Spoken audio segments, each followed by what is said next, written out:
By what name are you known? There are some who call me Tim.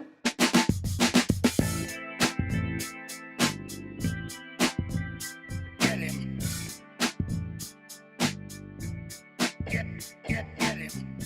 What's up, everybody? You're tuning into another episode of 20 Tim Minutes. I am your host, Tim McCarthy. This is a podcast that focuses on mental health through humor, insight, and personal stories. This is the earliest episode I've ever recorded. It is about 4 a.m., 5 a.m. in the morning, Eastern Standard Time, for those not in the Eastern Standard Times. I am struggling with my time management, and when it comes to recording the episodes, I always wait till last minute.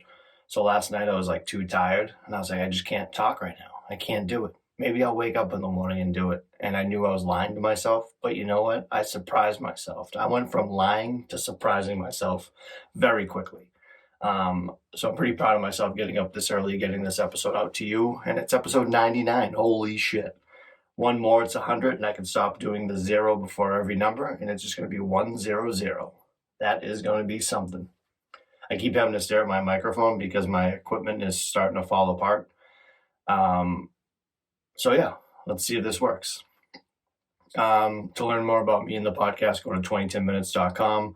Don't forget you can download my app in the Apple and Android store. You can buy some merch, which someone just did. Someone just bought 2 t-shirts. You can be a third. Go to 2010minutes.com, click on merch or shop. I forget which button I have, but yeah. Update on me. There's still an actual Adderall shortage. I went to go pick up my prescriptions, and they were like, yeah, we're backed up on the 25 milligrams of Adderall extended release. I go, okay, what now? She's like, well, you can contact your prescriber. I'm like, why do I have to contact them? And we can see if we can do 110 and 115. I'm like, this ain't a math equation. I don't need to this isn't an SAT question. It's like, oh, Tim ran out of his Adderall medication. What percentage should he get? I just want to take some pills, lady. So we bumped myself up to the maximum. So I take 30 milligrams now of extended release during the day. And then I take 20 regular in the afternoon, which is a lot for your boy. I talk to other people that take Adderall. They're like, oh, I'm on 5 milligrams. I'm like, oh, that's cool. I'm on 30, 40, 50. I'm on 50. I think the max you can take in a day is 60. Or it's actually, I think it is 50. I'm maxed out to the gills on Adderall. Therapy was good. I had therapy just recently. Talk about more about my mood swings and possibly journaling, which I'm trying to do is journal. But I hate writing. And I also hate typing on my phone in a weird, different way than not texting. I can text all day, but when it comes to writing notes on my notepad on the iPhone, I do not want to do it whatsoever. And I'm an anomaly. I don't know. Is it an enigma? Is that the word that someone would use in that situation? Because I don't give myself any of the recommendations I give other people. And it's like, what am I doing? But yeah, changing my mood swings has been a big one that I've been talking to him about. And it's not the mood of angry and happy. It's the mood of this is how I explain it. I might have brought this up before, and I'm sorry if I did. It's the color blue. The color blue would be awesome one day. And the next day it will suck. The next day it would be no, it's not bad. The next day it would be great. The next day it will suck again. That's how I feel about certain topics and things. And I don't know if I'm doing things right. I'm not even sure if talking about the color blue is even right for me. But yeah, it's very confusing. Life is confusing. I don't know if anyone even knows what I'm talking about, but yeah, it's life is tough, and I'm just glad to have therapy, a therapist, a job. I'm very grateful for a lot of things. But journaling is very tough. I know a lot of people doing it. What's different between a journal and a diary? Diaries for girls, journals for boys, but why? Why can't I have a diary? Maybe I want a fucking diary. Journals are funny because I feel they're set up just to be read by somebody else. They're a book. If you leave it out somewhere, someone's gonna read it. I feel like I wouldn't reread it. I would just give it to my therapist, hey, read this chicken scratch and figure out what's wrong with me, because I don't know what's wrong with me. My voice, I feel is very low because I don't want to wake up anybody, because it's 4:51 a.m. over here. So the Movember is still going good. I got a couple more donations, as you can see that. And if you're watching this on YouTube, my little mustache is coming through. And I'm still wearing my Movember hat, which you can win if you donate to the team or my own page. I got some pins. I'm going to give some 2010-minute merch out as well as some other things. So be sure to donate. Go to 2010minutes.com. Follow me on any social media to get to that. Pretty easy. I really appreciate anybody that donates money towards that cause. I'm going to be growing a hell of a mustache per usual. I never really shave my face as it is, so it's kind of funny to see me like this. So your boy is putting in the work because I don't shave as much. Now I have to go buy shaving cream because I usually just buzz my face. So now I'm buying shaving cream. And I look a lot younger than I do. I have a bunch of interviews coming up, and they're going to be great. I got a lot of good people, and you're going to be probably pleasantly surprised at who I'm getting because I get good interviews. All right, let's jump into this real quick.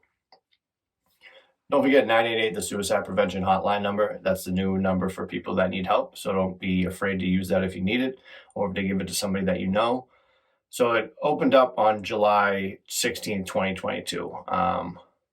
That's when it started up. It was always there, but that's when the 988 number started. Just a few months post rollout, it seems to be paying off. In early September, the U.S. Department of Health and Human Health Services announced that since the switch of 988 on July 16th, they had seen a 45% increase in calls compared to the same month the previous year. That's cool. That's a good update. I'm glad that that's working for people. That just goes to show, like, people don't want to remember long numbers. Just give us a regular number, like 911. Everyone knows 911.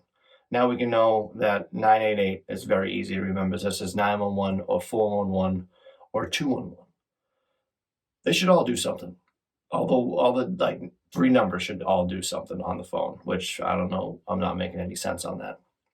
This episode is definitely going to be very tiring because I'm doing my best. I'm awake, but my body's like, what the fuck are you doing? You are saying way too many words before you go to work. Winter is coming, and that's on a Game of Thrones reference. Even though I've never seen Game of Thrones, but I know people say that. Winter is coming. I keep looking at my microphone because, again, my like technical stuff is like falling apart. I got to make sure my microphone's on. But anyway, don't forget about SAD this year. Seasonal Affective Disorder, SAD. You know me and my acronyms. Anagrams. What the fuck is wrong with me? So winter occupies 3 to 5 months a year, right? Depending on where you live, that's 1/4 of your time, which I've always talked about. Like, you sleep for 8 hours, you work for 8 hours, and you just have 8 hours to yourself, which you have to like get other things involved. We don't have enough time to do things, which is fucked up. Why do we need 8 hours of sleep? But just give me like 4. Like I'm not just saying like I just need 4. Like I just, that's all I want. Just give me 4 and I can be like 4 should be the standard, not 8. I want 8 hours of sleep because that's what you need, but like 4 hours is fine. But anyway, so that's 1/4 of your time, and it sucks to feel as if we're spending every moment waiting for it to be over, counting down until the sunset will once again occur after 6. Yeah, this time change bullshit, and the sunsets, like yesterday it was like 6 o'clock. I felt like it was 10 p.m. I was like, come on, man, this isn't a way to live. This is not the way to live. We need to stop changing the times. Gaining, losing hours of sleep. No, just make it one thing for everybody. I think Arizona, the state, doesn't do time change. And I don't even know how that works. Why do they get to do that and I can't? So yeah, there's seasonal affective disorder, SAD, occurs during the winter months, which I usually have. Symptoms of SAD include hopelessness, lower libido, and lethargic. Being proactive early about preparing for winter can improve your mental health long term, which I'm trying to do is be prepared for this. So 5% of people experience seasonal depression a year. It may occur during a reduction of serotonin and increase of melatonin, both due to less sunlight. The odds of experiencing seasonal affective disorder increase the further a person lives from the equator. Oh, well, that makes sense, actually, the further you away from the equator, because it's like, it's hot as shit. So the colder and drearier, dark and dreary. Symptoms often minor general depression, including lower libido and hopelessness, like I said, and being lethargic. I deal with SAD. I'm very sad during SAD. I take Wellbutrin, which is for seasonal depression, so I'm on it early again this year. Hopefully that will help. This past week in Massachusetts was like 75 degrees on average from Saturday, Sunday, Monday, which is absurd for the month of November, but I enjoyed it. It was my last weekend to wear shorts. So to fight SAD this year, there's always the recommendation of the therapy light box, where it's like literally like a box that like generates light. It sounds so stupid it's not like a ring light like you do like doing TikToks. It's like it like gives you fake natural light, if that makes any sense. Like I could not be a spokesperson for this thing because like I don't even know how to sell it to somebody. Like my therapist sold it to me just because I'll take anything to help me. I have one, but it's collecting dust. I should just give it to somebody that would use it. But yeah, think about getting one of those. Look into it. Actually do the research. Don't take my word for it. Don't take my word for a lot of things. Again, I'm not a professional. I don't know much. But yeah, that's one of the suggestions that people give is the light box. I'm not good at this, but prioritizing your schedule, making sure that you are organized in what you need to do, what you need to get done. Don't get stuck in that dark and dreary life that I get, where I just get sucked into darkness and I don't want to do anything. And it's tough to get out of it. So when you have everything juggling on top of being sad, it's even worse. So if you can prioritize your schedule and be aware of what's going on this year. I commend my brother for this. He's the fucking best. He already got his Christmas shopping done. And I'm so envious of that. And I keep forgetting to start. But you got Thanksgiving coming up. You got Christmas coming up. You got Tim's birthday coming up in January 16th. So you got to prepare for these things. You don't want to be overwhelmed. Go out there and make sure you know what you're getting for Thanksgiving, what you're doing. Get that in order. December, figure out who you get for Christmas. Try to get one of those Christmas swaps early so you can figure out who the fuck you're shopping for. Because people wait till like 3 weeks before Christmas, be like, oh, Christmas swap, we're going to do it with everybody. Here's freaking Fran that you have to do a swap with. That was the first name I can think of was Fran. I don't work with a Fran. I don't know a Fran, but that's a great name. And my birthday. So you can get me something on January 16th. It's on Martin Luther King Jr. Day. So don't forget. Actually, I'm not that more important. So I'm not that more important, I should say. So I'll probably be forgotten. It's okay. Martin Luther King rules. So yeah, be prepared for sad. If you get sad, get happy. There should be an acronym for, I keep saying anagram. What the fuck is an anagram? Acronym. Should be for happy. I would think one off the top of my head right now, but I'm very tired and I don't want to keep dragging on things. What about service dogs? What do you guys know about service dogs, huh? I did a little research. If you don't know a service dog, it can help people with depression, anxiety, and post-traumatic stress disorder, which is also known as PTSD. To be recognized as a service dog under the American with Disability Act, the ADA, the task a dog has been trained for must be tied to a person's disability. So you see people out there, they have a disability. Let's just say, for example, somebody in like a motorized wheelchair that has a German Shepherd with them, and they have those like "don't pet me" things on there, and it says service dog. I always feel bad for those dogs a little bit, not like because they were born into like working a job. And I'm not against it whatsoever, don't get me wrong, but it's just like you think about that dog, you're like, hopefully he has fun at home. Like he has such a job and he's such a, like, that's like the definition of a good boy. Like my dogs are good, but like that's a good boy or a good girl, like helping out their owner. And I don't want to be, this is just me. This is how I am. I don't want to be dark. I don't want to be depressing, but it's got to be so fucking sad to lose that dog when it's time to come, because dogs don't last forever. And if I had a companion that pretty much took care of me and my anxiety and my depression and it passed away, I would be a fucking wreck. And again, I know I'm bringing this up. I have friends that have emotional support animals, service dogs. I know this for people, and I'm sorry, but I just had to say it because it breaks my heart. And I like to purposely break my own heart on things, and I don't know why. Only dogs are legally considered service animals. Other domestic animals are covered only as emotional support animals or therapy animals. I know it's like kind of easy, I think, to get like a service dog. That's what I always hear from people, but I don't know if that's true or not. Service animals versus psychiatric service dogs. So there is a difference. So it's psychiatric service dog, PSD, is a specific type of service animal trained to assist those with mental illnesses.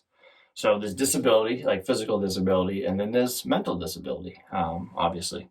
But I wouldn't say mental disability. A mental illness would be, mental illness more than a mental disability. I don't know what I'm doing. See, I'm too tired for this. So these include, for those people, these include post-traumatic stress disorder, schizophrenia, depression, anxiety, and bipolar disorder. For example, a dog may assist someone with PTSD in doing room searches or turning on lights, or it may help someone in a dissociative episode from wandering into danger, providing companionship, calming anxiety, and providing a sense of safety merely by its presence and not legally considered tasks. I think that's pretty sweet. I like that. Like it is awesome when you see one, because like all you want to do is pet them, but you can't. And then in your head, you're like, hopefully this little kid doesn't go over and pet this dog, because the dog just chills. They don't actually, you know what? They get a pretty sick gig, service dog. Like they do tasks and they get rewarded for it. So like they're just having fun with their owner, I guess. So like I shouldn't feel bad. That's a great duo. Shout out to people with service dogs or emotional support animals. But this is where I get like the question too, is like, where do we draw the line? You know, there was a lady with like a peacock at an airport, an emotional support peacock, like trying to get on the plane. Like, you're kind of being ridiculous. Again, if that's really your emotional support animal, that's great. That's great. But maybe you should drive with that thing instead of flying. And I don't even know the temperament of a peacock. I feel like peacocks are really beautiful to look at, but I feel like they're like the cousin of the turkey, and they would fucking gouge your eyes out if they had the chance. You know what I'm talking about. They are like the cousin of the turkey, I feel like. Turkeys and geese do not give a fuck. You ever pull up on some geese? They're not moving. You might have to run them over, but I think that's illegal. Don't run over birds, because that's bad news. Same with turkeys. They'll just gobble right at you. They don't give a fuck. They're absolutely insane. These episodes fly by, and I'm in such a gray area right now where I can just keep on talking about nothing, or I can do the next topic. So my next topic for next week is going to be about detoxing and withdrawal, because there is a difference for people that don't know. Obviously, you can go through it with withdrawal, but when you detox, there's a step of withdrawing from like drugs, alcohol, and it's not easy. I did a little bit of research on detoxing and how that goes. So that's what I'm going to be jumping into. But yeah, coming up this week, I got Kelsey Conroy, who her husband, funny enough, I know. And this was like a random meet and greet. So I'm actually going to interview her, which I already did, and I'm going to interview her husband. So those interviews will be coming out. I have a WNBA player coming up that you will really enjoy. She was fucking awesome. We had a great chat. And then I have a actress, dancer, singer coming up who is in movies that were out in theaters. So she's actually kind of cool. I haven't chat with her yet, and I do this pretty well where I say I'm going to interview somebody. Right. Had a little bit of a mishap right there, but we're back. My alarm went off, and I don't know why I didn't turn it off. But anyhow, thank you guys for tuning into another episode of 20 Minutes. My name is Tim McCarthy. You guys are the best. I love you so much. I thank you, and have a good one. And we're clear.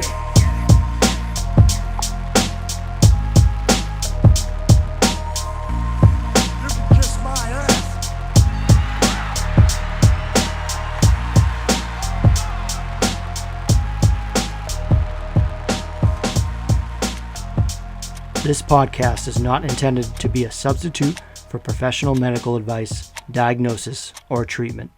Always seek the advice of your physician or other qualified health provider with any questions you may have regarding a medical condition.